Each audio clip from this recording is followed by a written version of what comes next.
Hello everyone, welcome to success with Rai academy. 9 सितंबर 2024 के दैनिक जागरण के राष्ट्रीय संस्करण को आज के इस वीडियो में हम डिस्कस करेंगे। चलिए वीडियो को स्टार्ट करते हैं। और यहाँ पर जो सबसे पहली और प्रमुखता से हेडिंग प्रकाशित की गई है वो है पेरिस पैरालंपिक की खबरों को। यहाँ पर बताया गया है कि किस तरीके से पेरिस पैरालंपिक में दुनिया ने देखा भारत का दम। असाधारण रूप से दृढ़ भारतीय पैरा एथलीटों ने रविवार को पेरिस पैरालंपिक में अपना अभियान समाप्त किया। अधिकांश आशाओं पर खरे उतरे और कई ने अपने रिकॉर्ड तोड़कर दुनिया को भारत का दम दिखाया। भारत ने 29 पदक जीते और 18वें स्थान पर रहा है। भारत ने 7 स्वर्ण पदक जीते हैं और पहली बार शीर्ष 20 देशों में वो शामिल हुआ है। भारत ने 2016 के चरण में 4 पदक जीते थे और टोक्यो में पैरा एथलीटों ने 4 स्वर्ण सहित 19 पदक जीते थे और हम 24वें स्थान पर रहे थे। पैरा एथलीटों के अभूतपूर्व प्रदर्शन के बाद देश निश्चित रूप से पैरालंपिक में ताकत बनकर उभरा है। पेरिस जो पैरालंपिक है वो शुरू होने से पहले भाला फेंक खिलाड़ी सुमित अंतिल और निशानेबाज अवनी लेखरा ने टोक्यो में स्वर्ण पदक जीता था। सुमित ने लगातार दूसरी बार स्वर्ण पदक जीतकर अपना ही पैरालंपिक रिकॉर्ड तोड़ा, तो व्हील चेयर पर रहने वाली राइफल निशानेबाजी लेखरा ने एयर राइफल SH1 फाइनल में दबदबा बनाया। भारत के ट्रैक एंड फील्ड एथलीटों ने पैरालंपिक में दबदबा बनाया और 29 में से 17 पदक भारत की झोली में आए हैं। तृणमूल में गहराया अंतर्विरोध, जवाहर सरकार की राज्यसभा से इस्तीफे की घोषणा। कोलकाता के आरजी कर अस्पताल में महिला चिकित्सक से दुष्कर्म व हत्या की घटना को लेकर तृणमूल कांग्रेस में अंतर्विरोध गहरा गया है। पार्टी के प्रमुख नेता जवाहर सरकार ने रविवार को राज्यसभा की सदस्यता से इस्तीफा देने के साथ ही राजनीति भी छोड़ने की घोषणा कर दी। उन्होंने मुख्यमंत्री ममता बनर्जी को पत्र लिखकर पार्टी में भ्रष्टाचार का मुद्दा उठाते हुए कई गंभीर आरोप तक लगा डाले। सेवानिवृत्त IAS अधिकारी सरकार ने दावा किया है कि पार्टी नेताओं के एक वर्ग का भ्रष्टाचार में शामिल होना और उनके खिलाफ कार्रवाई नहीं किया जाना उनके इस फैसले के प्रमुख कारणों में से एक है। ममता ने शाम को उनसे फ़ोन पर बात की और फैसले पर पुनर्विचार का अनुरोध किया, लेकिन सरकार ने कहा कि अब फैसले को वापस लेना मुमकिन नहीं है। वह 12 सितंबर को दिल्ली में जाकर राज्यसभा के सभापति को इस्तीफा सौंप देंगे। 2 पन्नों के पत्र में जवाहर सरकार ने कहा कि अस्पताल में हुई घटना के बाद 1 माह तक मैंने पीड़ा सही। उम्मीद कर रहा हूं था कि ममता बनर्जी कोई सख्त कदम उठाएंगी, पर कुछ नहीं किया गया। सरकार अब जो दंडात्मक कदम उठा रही है वह अपर्याप्त और काफ़ी देर से उठाए जा रहे हैं। अगर दोषियों को निंदनीय घटना के तुरंत बाद दंडित किया जाता तो राज्य में बहुत पहले ही स्थिति सामान्य हो गई होती। उन्होंने नाराजगी जताई कि मुख्यमंत्री ने अभी तक आंदोलनकारी जूनियर डॉक्टरों से सीधे बात तक नहीं की है। नेक्स्ट न्यूज़ है कि भारत में शामिल हो गुलाम जम्मू कश्मीर के निवासी राजनाथ सिंह। रक्षा मंत्री राजनाथ सिंह ने रविवार को जम्मू कश्मीर से गुलाम जम्मू कश्मीर के निवासियों को भारत का हिस्सा बनने का न्योता दिया है। उन्होंने रामबन जिले में चुनावी सभाओं को संबोधित करते हुए कहा कि पाकिस्तान सरकार गुलाम जम्मू कश्मीर के लोगों को विदेशी कहती है, जबकि भारत उन्हें अपना मानता है। पाकिस्तान से वार्ता पर राजनाथ सिंह ने कहा कि वह आतंकवाद का समर्थन बंद कर दे तो भारत वार्ता शुरू कर देगा। कौन चाहेगा कि पड़ोसी से अच्छे संबंध ना हो। राजनाथ का बयान ऐसे समय आया है जब गुलाम जम्मू कश्मीर के लोग पाकिस्तान के खिलाफ लगातार आंदोलन कर रहे हैं। उन्होंने कहा कि कुछ हिमायती चाहते हैं कि हम पाकिस्तान से बात करें। मैं उनसे कहना चाहता हूं कि पाकिस्तान को आतंकवाद का समर्थन करना बंद कर देना चाहिए। नेका व PDP ने अपने चुनावी घोषणा पत्र में पाकिस्तान से बातचीत का आह्वान किया है।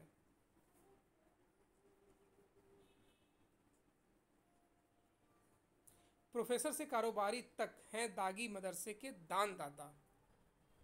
नकली नोट छापने वाले जामिया हबीबिया मस्जिद आजम मदरसे की फंडिंग को लेकर तफ्तीश में जुटी पुलिस को चौंकाने वाली जानकारी मिली है। पता चला है कि मदरसे को IIT के प्रोफेसर से लेकर कारोबारी तक चंदा देते थे। इनमें से कुछ लोग छोटी तो कुछ बड़ी रकम आर्थिक सहायता के रूप में देते थे। विदेशी फंडिंग को लेकर भी पुलिस जांच कर रही है। हबीबिया मस्जिद आजम मदरसे के नाम से Indian bank, state bank of India और बैंक ऑफ बड़ौदा में खाता है, जिसे पुलिस की ओर से फ्रीज किया जा चुका है। इस कार्रवाई के साथ ही पुलिस बैंक खाते के लेन देन की जांच की तो 40 लाख रुपए मिले हैं। जांच में सामने आया है कि मदरसे को आईआईटी के प्रोफेसर समेत कई कारोबारी अक्सर चंदा देते थे। इनमें मुंबई, चेन्नई, कोलकाता, पटना समेत कई अन्य प्रमुख शहरों में रहने वाले शामिल हैं। पुलिस चंदा देने वालों के आय के स्रोतों के बारे में भी जानकारी जुटा रही है और यहाँ यह भी तफ्तीश कर रही है कि हर साल उनकी ओर से कुल कितनी रकम दी जाती थी। सूत्रों का कहना है कि मदरसे के अलावा मौलवी गिरोह के सरगना जाहिर खान के बैंक खातों की भी जांच चल रही है। उनके अकाउंट के ट्रांजैक्शन की कुछ जानकारी मिली है, जिसके आधार पर विदेशी फंडिंग की छानबीन हो रही है।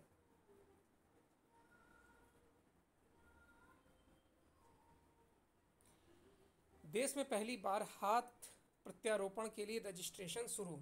देश में हाथ प्रत्यारोपण की आवश्यकता वाले मरीजों के लिए पहली बार एक रजिस्ट्री स्थापित की गई है। अधिकारियों ने कहा है कि इससे पारदर्शी तरीके से और प्राथमिकता के आधार पर दान किए गए अंग का जरूरतमंद मरीजों में प्रत्यर्पण किया जा सकेगा। इसके लिए मरीज राष्ट्रीय अंग और ऊतक प्रत्यारोपण संगठन द्वारा बनाए गए राष्ट्रीय रजिस्ट्री में रजिस्ट्रेशन करा सकेंगे, जो केंद्रीय स्वास्थ्य मंत्रालय के अधीन आता है। केरल के कोच्चि स्थित Amrita hospital and school of medicine में प्रोफेसर डॉक्टर सुब्रमण्यम अय्यर ने कहा कि रजिस्ट्री की स्थापना तथा प्राथमिकता के आधार पर पूरे भारत में हाथों का आवंटन करने से दान को बढ़ावा मिलेगा। साथ ही दान किए गए हाथों का उचित उपयोग भी होगा।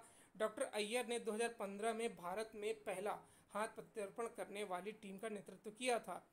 NOTTO के निदेशक डॉक्टर अनिल कुमार ने हाल ही में सभी राज्यों व केंद्र शासित प्रदेशों को पत्र लिखकर रजिस्ट्री के बारे में जानकारी दी और अनुपालन के लिए सभी हाथ प्रत्यारोपण केंद्रों व अस्पतालों तक जानकारी पहुंचाने को कहा है। कुमार ने कहा कि देश में हाथ का प्रत्यारोपण बढ़ रहा है, अधिकाधिक केंद्रों में प्रत्यारोपण किया जा रहा है। दिल्ली में मिला एमपॉक्स का संदिग्ध मरीज, जांच जारी। दिल्ली में एमपॉक्स का संदिग्ध मरीज मिला है, जिसे 2 दिन पहले लोक नायक अस्पताल में भर्ती कराया गया। पीड़ित युवक ने गत दिनों एमपॉक्स प्रभावित देश का भ्रमण किया था। वहां से लौटने पर उसका स्वास्थ्य ठीक नहीं है, अतः उसे एहतियातन भर्ती किया गया है।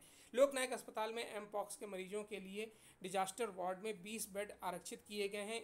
इनमें ही संदिग्ध मरीज को रखा गया है। अस्पताल के निदेशक डॉक्टर सुरेश कुमार का कहना है कि मामले में अभी कुछ नहीं कह सकते हैं। कुछ दिन पहले सफदरजंग अस्पताल में भी 2 संदिग्ध मरीज भर्ती हुए थे, पर जांच के बाद एक में हर्पिज व दूसरे में चिकन पॉक्स की पुष्टि हुई थी। पेट के अनुसार स्वास्थ्य मंत्रालय ने रविवार को कहा कि मरीज की हालत स्थिर है, चिंता का कोई कारण नहीं है। नेक्स्ट न्यूज़ है राष्ट्रीय राजधानी पेज से कि अब महिला पुलिसकर्मी आउट ऑफ टर्न प्रमोशन पाने में मार सकती हैं बाजी। पुलिस आयुक्त संजय अरोड़ा ने ओटीपी के लिए जारी किया नया स्टैंडिंग ऑर्डर।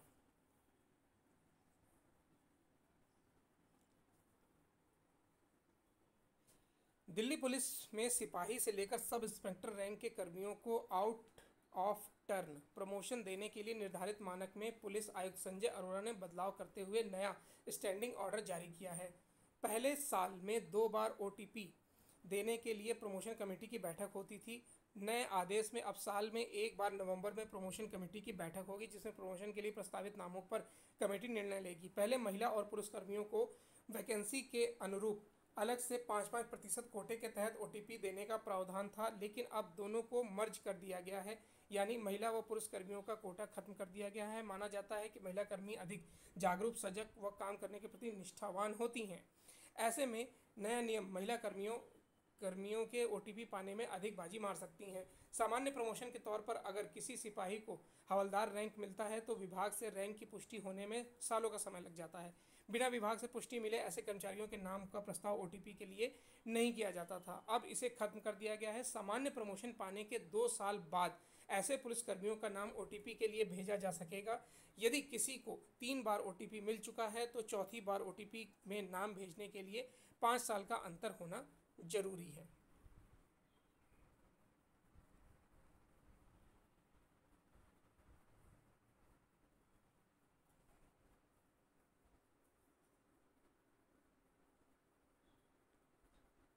रूस और यूक्रेन के बीच सुलह की कोशिश में मॉस्को जाएंगे डोभाल। देखिए, रूस और यूक्रेन के बीच सुलह की कोशिशों के तहत राष्ट्रीय सुरक्षा सलाहकार अजीत डोभाल इस सप्ताह मॉस्को की यात्रा करेंगे। प्रधानमंत्री नरेंद्र मोदी की जुलाई में रूस और अगस्त में यूक्रेन की यात्रा के बाद डोभाल का मॉस्को दौरा हो रहा है। अपनी यात्रा के दौरान पीएम मोदी ने दोनों देशों के राष्ट्रपतियों व्लादिमीर पुतिन और व्लादिमीर जेलेंस्की से बैठक की थी। यूक्रेन में जेलेंस्की से मुलाकात के कुछ ही समय बाद प्रधानमंत्री मोदी ने 27 अगस्त को पुतिन से फ़ोन पर बात की थी। तब रूसी दूतावास ने कहा था कि प्रधानमंत्री मोदी ने राष्ट्रपति पुतिन को अपनी कीव यात्रा के बारे में सूचित किया और राजनीतिक तथा कूटनीतिक तरीकों से समझौता करने के लिए भारत की प्रतिबद्धता पर जोर दिया है। सूत्रों ने बताया कि इस फोन कॉल के दौरान ही दोनों नेताओं ने निर्णय लिया है कि एनएसए डोभाल शांति वार्ता के लिए मॉस्को जाएंगे। अपनी मॉस्को यात्रा के दौरान डोभाल ब्रिक्स के राष्ट्रीय सुरक्षा सलाहकारों के सम्मेलन में भी भाग लेंगे। यह सम्मेलन रूस और यूक्रेन के बीच जारी युद्ध समाप्त करने के लिए दोनों देशों के बीच शांति वार्ता को लेकर नए सिरे से जारी प्रयासों के बीच हो रहा है। ऐसी संभावना है कि भारतीय एनएसए अपनी रूसी समकक्ष के साथ बातचीत करेंगे और क्षेत्र में शांति लाने के तरीकों पर विचार विमर्श करेंगे। नक्सलवाद पर वार, छत्तीसगढ़ भेजे जाएंगे सीआरपीएफ के और 4000 जवान। केंद्रीय रिजर्व पुलिस बल यानी सीआरपीएफ छत्तीसगढ़ के बस्तर के सबसे अधिक नक्सल हिंसा प्रभावित क्षेत्र में 4000 से अधिक कर्मियों की 4 और बटालियन तैनात करने जा रहा है। यह देश को 31 मार्च 2026 तक पूरी तरह से नक्सलवाद से मुक्त करने की रणनीति का हिस्सा है। शाह ने पिछले दिनों रायगढ़ में कहा था कि नक्सलवाद के खिलाफ लड़ाई अंतिम चरण में है और इसे खत्म करने के लिए कड़ी कार्रवाई जारी रहेगी। केंद्र नक्सलवाद यानी कि वामपंथी उग्रवाद का खात्मा करने के लिए प्रतिबद्ध है। बता दें कि वामपंथी उग्रवाद को कभी देश की आंतरिक सुरक्षा के लिए सबसे बड़ा खतरा कहा जाता था। देश में सबसे बड़े बल ने छत्तीसगढ़ में इन 4 बटालियनों को समेत 40 बटालियन तैनात किए हैं। साथ ही कोबरा के जवान भी तैनात हैं। इस साल सुरक्षा बलों के साथ मुठभेड़ में 153 नक्सली मारे जा चुके हैं। आधिकारिक सूत्रों ने कहा है कि सीआरपीएफ ने झारखंड से 3 और बिहार से 1 बटालियन को वापस बुलाया है और इन्हें छत्तीसगढ़ भेजा जा रहा है। इनकी तैनाती प्रदेश की राजधानी रायपुर से करीब 450 से 500 किलोमीटर दक्षिण स्थित बस्तर क्षेत्र में की जाएगी। सीआरपीएफ को देश में प्रमुख आंतरिक सुरक्षा और नक्सल विरोध अभियान बल के तौर पर तैनात किया जाना है। भारत पहुंचे अबू धाबी के क्राउन प्रिंस अल नहयान। आज प्रधानमंत्री मोदी से होगी द्विपक्षीय वार्ता। पश्चिम एशिया में बढ़ते तनाव के बीच अबू धाबी के क्राउन प्रिंस शेख खालिद बिन मोहम्मद बिन जायद अल नहयान रविवार को भारत पहुंचे। वाणिज्य और उद्योग मंत्री पीयूष गोयल ने नई दिल्ली हवाई अड्डे पर क्राउन प्रिंस की अगवानी की। उनका औपचारिक स्वागत भी किया गया। प्रधानमंत्री मोदी ने आमंत्रण पर भारत आए शेख खालिद के साथ वहां के उद्यमियों व सरकार के उच्च अधिकारियों का प्रतिनिधिमंडल भी आया है।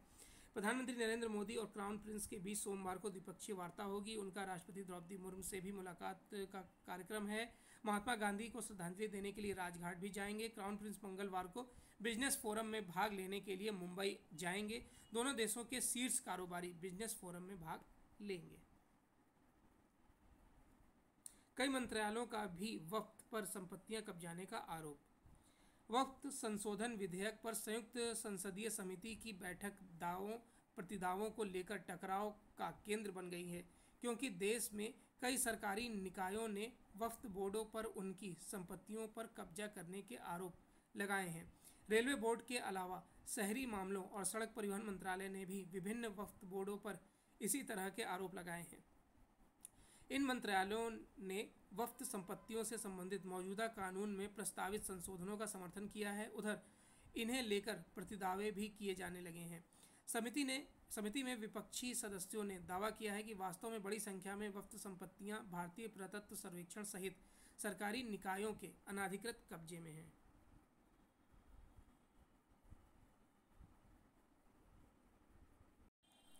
नेक्स्ट है कि सरपंच पति के चलन से निपटने का नया हथियार बना कम्युनिटी रेडियो। ग्रामीण आबादी तक पहुंच बढ़ाने, सरपंच पति के चलन से निपटने जैसे विभिन्न मुद्दों पर जागरूकता फैलाने और डिजिटल उपायों को बढ़ावा देने के लिए पंचायती राज मंत्रालय कम्युनिटी रेडियो का उपयोग कर रहा है। सरपंच पति एक ऐसा चलन है जिससे निर्वाचित महिला सरपंच का पति वास्तविक शक्तियों का उपयोग करता है। अधिकारियों के मुताबिक कम्युनिटी रेडियो के इस्तेमाल का पायलट प्रोजेक्ट 3 राज्यों बिहार, कर्नाटक और महाराष्ट्र में शुरू किया गया है। इसे अच्छी प्रतिक्रिया मिली है। एक अधिकारी ने बताया कि मंत्रालय द्वारा शुरू की गई कम्युनिटी रेडियो कार्यक्रम की श्रृंखला जन जन तक पहुंचाने का उद्देश्य स्थानीय लोगों को सरकार द्वारा संचालित विभिन्न गतिविधियों और पहलों के बारे में नवीनतम जानकारी प्रदान करने, उन्हें निचले स्तर के शासन में शामिल करना है। तीनों राज्यों में अलग अलग जिलों में 5-5 कम्युनिटी रेडियो स्टेशन स्थापित किए गए हैं।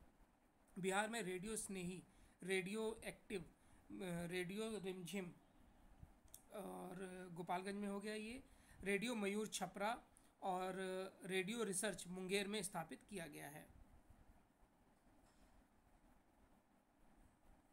प्रस्तावित विधेयकों में आवारा पशुओं का प्राइवेट बिल भी शामिल है। उत्तर प्रदेश में आवारा मवेशियों की समस्या एक बड़ा मुद्दा बन गया है। इसके लिए समाजवादी पार्टी के एक सांसद ने लोकसभा में प्राइवेट बिल पेश करने की मांग करते हुए एक नोटिस दिया है। इससे समस्या से निपटने के उपायों और प्रभावितों के लिए मुआवजे का प्रावधान है। जौरहरा से सांसद आनंद भदौरिया का आवारा पशु नियंत्रण विधेयक 2024 सहित 83 प्राइवेट मेंबर बिल पेश करने की अनुमति के प्रस्ताव के नोटिस अब तक लोकसभा सचिवालय को प्राप्त हो चुके हैं। सूची सदन के बुलेटिन में जारी की गई है।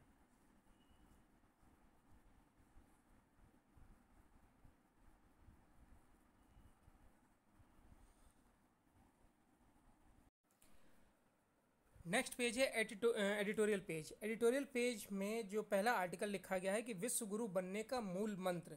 यह आर्टिकल लिखा है उत्तर प्रदेश विधानसभा के पूर्व अध्यक्ष हृदय नारायण दीक्षित द्वारा। देखिए, आर्टिकल में बताया गया कि भारत में जल्द ही पहला विदेशी विश्वविद्यालय खुलने जा रहा है। विश्वविद्यालय अनुदान आयोग यानी यूजीसी ने ब्रिटेन के साउथैम्प्टन विश्वविद्यालय को भारत में कैंपस खोलने की अनुमति दी है।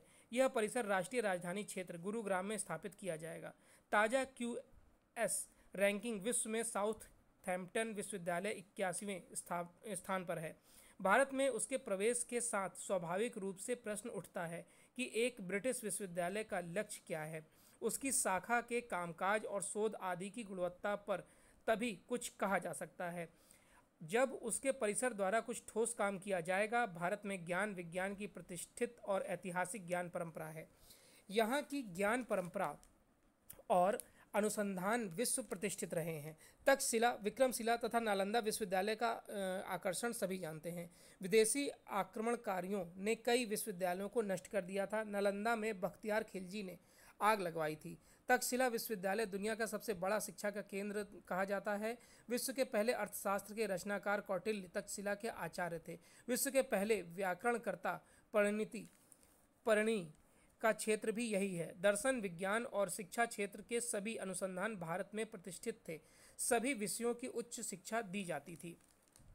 दूसरी ओर यूरोप की शिक्षा व्यवस्था 19वीं शताब्दी तक किसी न किसी रूप में चर्च और निजी घरानों के अधीन थी।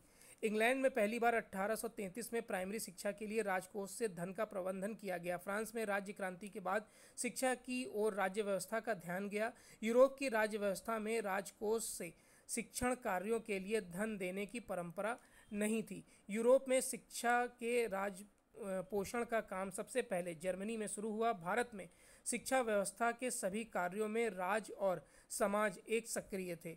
चीनी यात्री हेन सांग के अनुसार नालंदा के लिए करीब 500 व्यापारियों ने 100 कोटि स्वर्ण मुद्राएं देकर जमीन खरीदी थी। राज परिवारों ने भी विश्वविद्यालयों की सहायता की थी। एक अन्य चीनी यात्री फाहियान 5वीं शताब्दी में भारत आया था। उसके विवरण में भी समाज द्वारा शिक्षा तंत्र को आर्थिक सहायता देने के उल्लेख हैं। पृथ्वीराज विजय, कथारित सागर आदि प्राचीन ग्रंथों के अनुसार शिक्षा व्यवस्था के लिए सरकारी सहायता दी जाती थी। संपन्न नागरिकों द्वारा भी आर्थिक सहायता के उल्लेख हैं। अशोक, कनिष्क, चंद्रगुप्त द्वितीय, हर्ष, धर्मपाल और भोज आदि राजा शिक्षा व्यवस्था को मजबूत बनाने के लिए विख्यात हैं। प्राचीन भारत में शिक्षा पवित्र कर्तव्य था। आचार्य, विद्यार्थी, अभिभावक और राज्य व्यवस्था शिक्षा को पवित्र कार्य मानते थे। फिर भी कुछ एक विद्वान भारत में शिक्षा के विकास का श्रेय अंग्रेजी राज्य को ही देते हैं। ऐसे विद्वानों के अनुसार भारत को राष्ट्र बनाने का काम भी अंग्रेजी राज में ही किया गया है। तथ्य यह है कि तब भारत में ज्ञान और दर्शन की धूम थी। सर थॉमस मुनरो ने 1822 में अपनी भारतीय शिक्षा पर सर्वेक्षण के आदेश दिए थे। आदेश के साथ जिलाधिकारियों को एक पत्र भी भेजा गया था। प्रपत्र के माध्यम से विश्वविद्यालयों में पढ़ाई जाने वाली पुस्तकों के नाम, अध्यापन का समय, वार्षिक और मासिक शुल्क के विवरण और विद्यार्थियों को मिलने वाली आर्थिक सहायता के स्रोतों की जानकारी भी मंगाई गई थी। राष्ट्रीय राजधानी क्षेत्र में प्रस्तावित ब्रिटिश यूनिवर्सिटी का सम्मान है, लेकिन भारत में लोगों की अभिलाषा भिन्न है। हम भारत के लोग उस दिन का इंतजार कर रहे हैं जब भारत का ही कोई विश्वविद्यालय दुनिया के सभी देशों के लिए प्रिय होगा और उसके परिसर अन्य देशों में स्थापित होंगे। इस दिशा में आईआईटी ने कदम बढ़ा दिए हैं। भारतीय तकनीकी संस्था के परिसर तंजानिया, संयुक्त अरब अमीरात और श्रीलंका में खुलने जा रहे हैं। यही काम हमारे विश्वविद्यालयों को करना होगा, लेकिन यह तभी संभव हो पाएगा जब वे विश्व पटल पर आईआईटी जैसे प्रतिष्ठा प्राप्त कर सकेंगे। भारत के पास अमूल्य ज्ञान परंपरा है। कुछ लोग राजनीतिक कारणों से ज्ञान परंपरा पर हमलावर रहते हैं। भारतीय ज्ञान और दर्शन का प्रभाव यूरोप सहित सारी दुनिया में पड़ा है। जर्मन विद्वान मैक्स मुलर ने कहा कि what India can teach us में भारत का स्तुतिगान किया गया है। ऐसे अनेक यूरोपीय विद्वान भी भारत को दार्शनिक जगत का नेतृत्वकर्ता मानते हैं। तो ये एक आर्टिकल था। सेकंड आर्टिकल जो है, जो कोलकाता में दुष्कर्म हुआ था, उसमें जो ये आर्टिकल की राइटर हैं क्षमा शर्मा, वो ये बता रही हैं कि कानून बदलने से दुष्कर्म कभी नहीं रुकेगा। आपको सोच बदलनी होगी, सोच बेहतर करनी होगी, महिलाओं को सम्मान की दृष्टि से देखना होगा, तब आप जाकर किसी को महिला को सम्मान दे पाएंगे। चलिए अब हम आते हैं नेक्स्ट पेज पर, जो है बिजनेस पेज। सस्ता हो सकता है हेल्थ और लाइफ इंश्योरेंस। जीएसटी काउंसिल की आज बैठक। बीमा के प्रीमियम पर लगने वाले कर में दी जा सकती है कुछ राहत। सोमवार को होने वाला जीएसटी काउंसिल की बैठक में किसी वस्तु की जीएसटी दर में बदलाव को लेकर कोई विचार नहीं होने जा रहा है। हालांकि हेल्थ और लाइफ इंश्योरेंस के प्रीमियम पर लगने वाले 18% जीएसटी के बदलाव को लेकर फिटमेंट कमेटी की रिपोर्ट पर चर्चा की जाएगी। इस मामले में फिटमेंट कमेटी ने अपनी रिपोर्ट काउंसिल को सौंप दी है और सोमवार को की बैठक के एजेंडे में यह भी मामला शामिल है। सूत्रों का कहना है कि हेल्थ और लाइफ इंश्योरेंस के प्रीमियम पर लगने वाले 18% जीएसटी एकदम से नहीं हटाया जा सकता है, क्योंकि इससे राज्य और केंद्र को अच्छा खासा राजस्व मिलता है। गत संसद सत्र में यह मुद्दा गरमाने के बाद इसके प्रीमियम पर सीमित राहत दी जा सकती है। अब क्लेम की ऑनलाइन निगरानी कर सकेंगे विफल बैंकों के ग्राहक।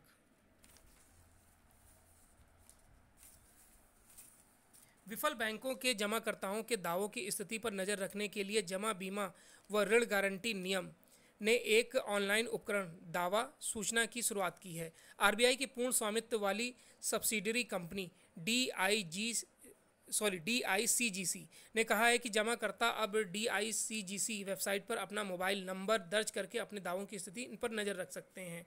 इसमें बताया गया है कि जमाकर्ता 1 अप्रैल 2024 के बाद सभी समावेशी निर्देशों के तहत रखे गए बैंकों के लिए अपने दावों की स्थिति देख सकते हैं। इस सप्ताह 13 कंपनियों में निवेश का मौका है, यानी आईपीओ क्या है, ये इसका एक सेपरेट वीडियो बनाया गया है जो आप करंट टॉपिक 2024 में जाकर देख सकते हैं।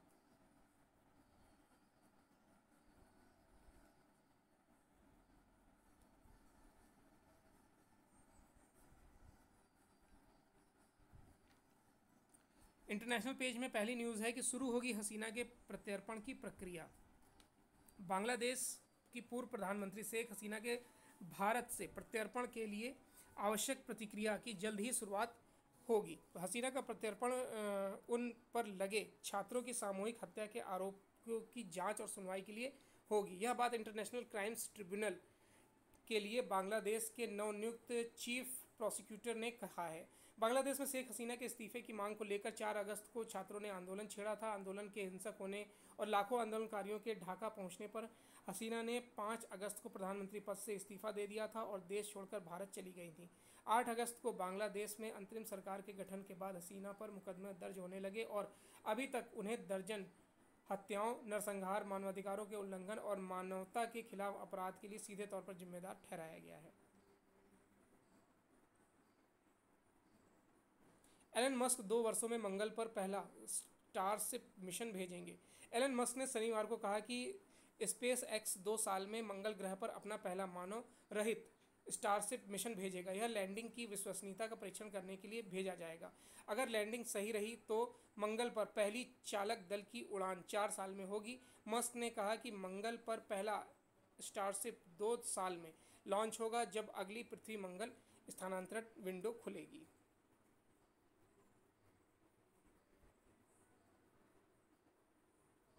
रियाद में जीसीसी के विदेश मंत्रियों की पहली बैठक आज। विदेश मंत्री एस जयशंकर भारत खाड़ी सहयोग संगठन परिषद यानी जीसीसी के विदेश मंत्रियों की पहली बैठक में भाग लेने के लिए 2 दिवसीय यात्रा पर रविवार को सऊदी अरब पहुंचे हैं। वह 3 देशों की यात्रा के पहले चरण में यहां आएंगे। इसके बाद वह जर्मनी और स्विट्जरलैंड भी जाएंगे। जयशंकर सोमवार को रियाद में विदेश मंत्रियों की बैठक में भाग लेंगे। रियाद में कई जीसीसी सदस्य देशों के विदेश मंत्रियों के साथ द्विपक्षीय बैठकों करने की उम्मीद भी है। चलिए, तो ये आज का यानी 9 सितंबर 2024 का दैनिक जागरण का राष्ट्रीय संस्करण था। आई होप आपको वीडियो अच्छा लगा होगा। अगर वीडियो अच्छा लगा हो तो लाइक और शेयर कर दीजिएगा। वीडियो देखने के लिए धन्यवाद।